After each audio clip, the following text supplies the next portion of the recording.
اللہ کے بابرکت نام سے شروع کرتا ہوں جو بڑا مہربان نہایت رحم والا ہے، اور درود لا محدود حضور صلی اللہ علیہ وآلہ وسلم کی بارگاہ ناز کے اندر، بارگاہ پروقار کے اندر ہدیتن، عقیدتن، محبتن، نذرانتن، تحفتن، مودتن، ادبن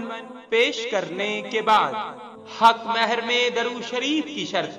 العربیہ.net پر ایک خبر شائع ہوئی کہ موریتانیہ کے ایک شہری نے اپنی بیٹی کے نکاح کے عوض رقم، سونا، چاندی، زمین جائیداد نہیں مانگی، بلکہ دولہا سے نبی کریم صلی اللہ علیہ وآلہ وسلم کی ذات اقدس پر درود شریف بھیجنے کا تقاضا کیا، اور دولہا نے یہ انوکھا حق مہر ادا کر دیا، جبکہ دولہا کے والد کا اصرار ہے کہ حق مہر 1 ملین درود شریف پڑھنے کو نکاح فارم میں درج کیا جائے۔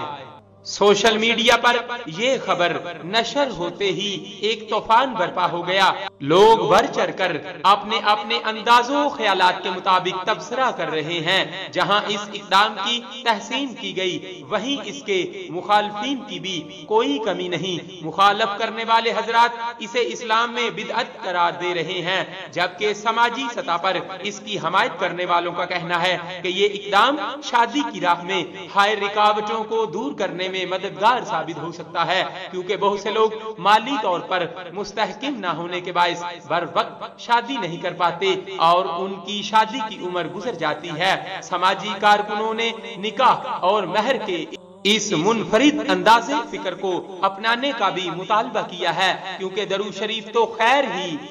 ہے، برکت ہی برکت ہے، اور ایک نئی شادی شدہ زندگی کا آغاز اگر درود شریف پڑھ کر کیا جائے تو یہ خیر و برکت سے کم نہیں ہے۔ اللہ تعالی ہم سب کو درود شریف کثرت سے پڑھنے اور اسے ہر لمحہ، ہر آن، ہر کام میں اپنانے کی زیادہ سے زیادہ توفیق عطا فرمائے، آمین یا رب العالمین۔